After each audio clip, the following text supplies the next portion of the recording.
Bonjour à tous. Alors aujourd'hui, je vais vous parler d'un sujet très important dans la mondialisation par rapport à la France.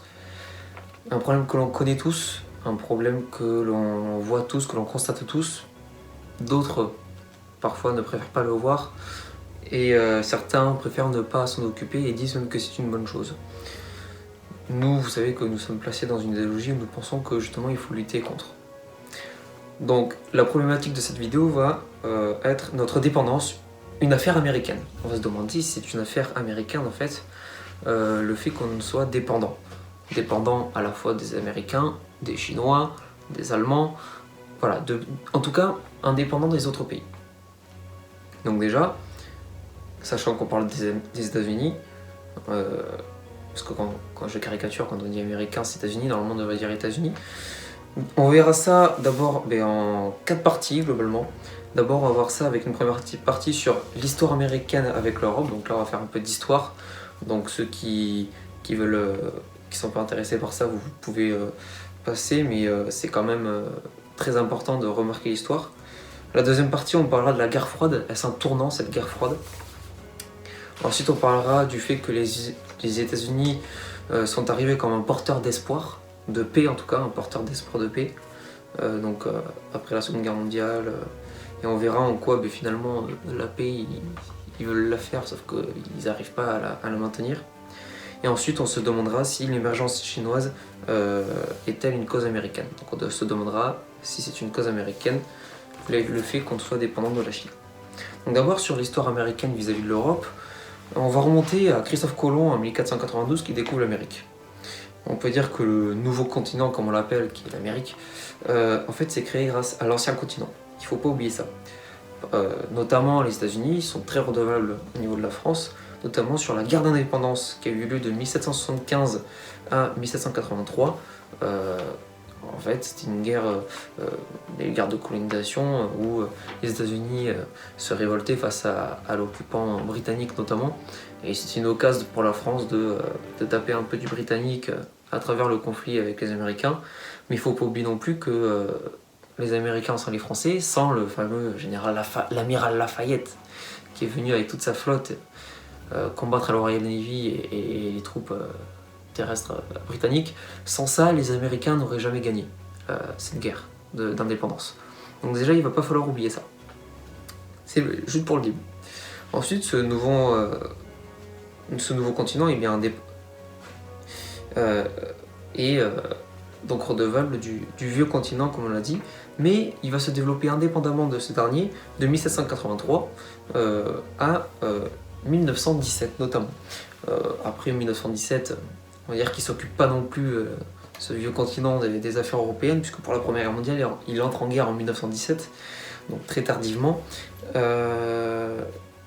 Il s'est donné l'excuse d'un sous-marin allemand qui a coulé un bateau américain, mais quand ils arrivent en guerre, les troupes américaines sont mal préparées. Oui, elles sont en nombre, mais c'est les Français, les généraux français qui ont dû les prendre en main. Et c'était juste une excuse pour se montrer en tant que vainqueur. C'était une stratégie diplomatique des Américains, en tout cas des États-Unis, pour se montrer vainqueur de la Première Guerre mondiale et sauveur de la France. Voilà, on est un peu sur de l'amorce de la Seconde Guerre mondiale. Ils ont voulu être porteurs de paix avec la LSDN ensuite, Société des Nations, qui devait garantir la paix, mais c'était tout le contraire. Mais ça, c'est plus dans la deuxième partie. Et donc ils sont arrivés en tant que sauveurs de la France à la Première Guerre mondiale. Et en fait, à la suite de la Première Guerre mondiale, ils sont devenus la première puissance économique mondiale, puisque l'Europe était finie, il n'avait plus d'économie et plus d'industrie, elle était détruite par la guerre, comme l'Allemagne, comme toute l'Europe. Voilà.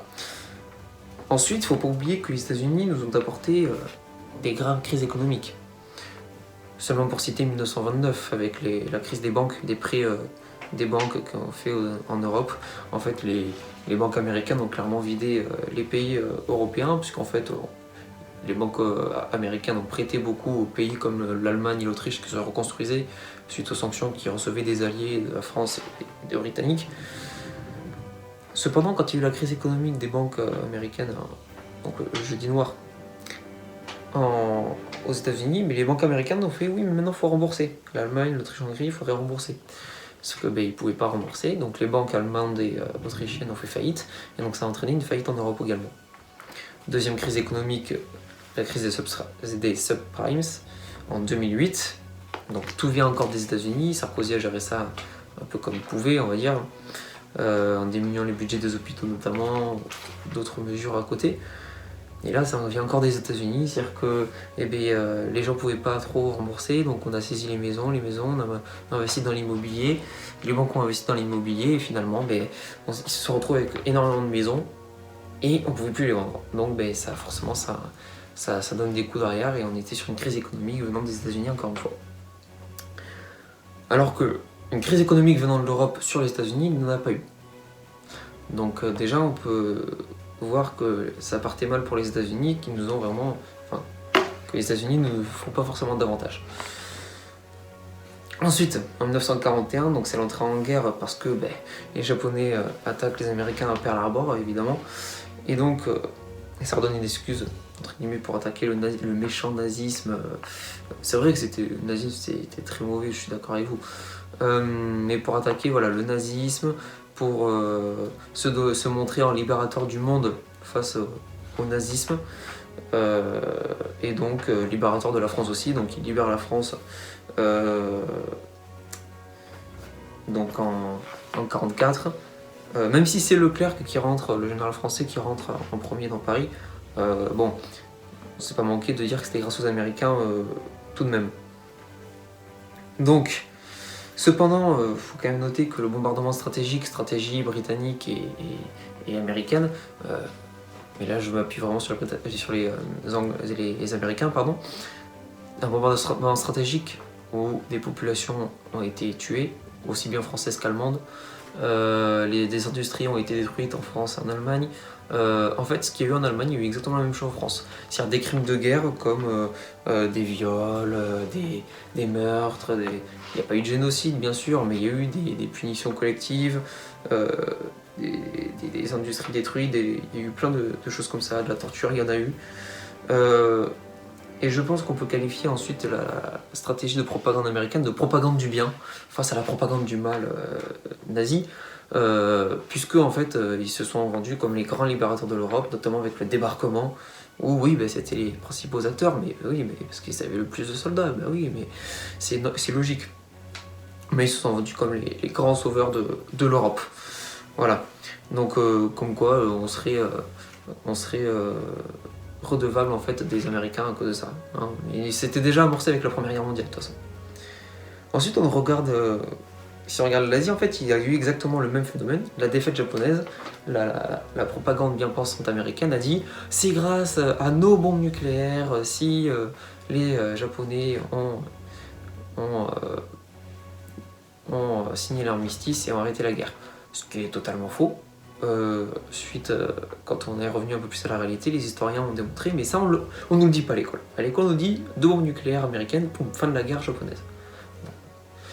Ce qu'il faut préciser, c'est que c'est quand même l'URSS qui a lancé une offensive 2 semaines après les bombes nucléaires, une offensive générale par la Mongolie et par la frontière japonaise de l'URSS sur la Mandchourie, qui était le cœur économique et industriel du Japon, et donc le Japon ne pouvait plus tenir industriellement avec la perte de la Mandchourie. Donc ils ont perdu la Mandchourie.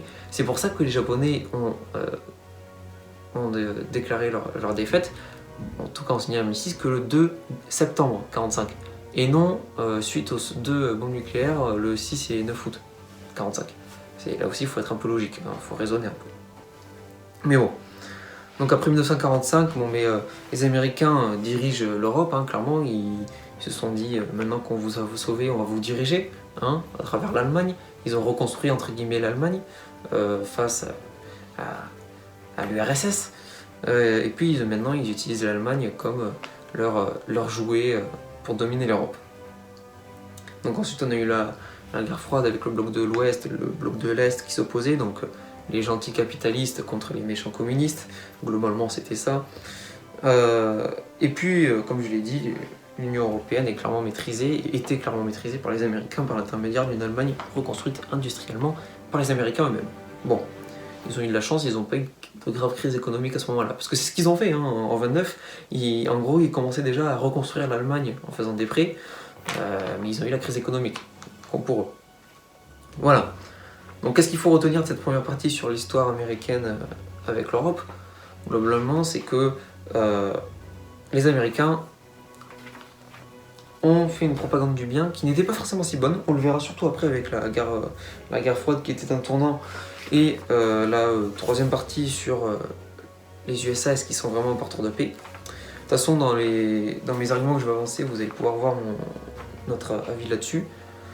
Là, c'était pour la première partie sur donc l'histoire américaine par rapport à l'Europe. Les prochaines parties arriveront, donc celle-là, cette partie était un petit peu longue, donc je la coupe ici. Normalement, je pourrais faire au moins le 2 et le 3 la prochaine fois avec vous, voire le 4 si j'ai le temps. Sur ce, je vous souhaite une bonne soirée. Au revoir.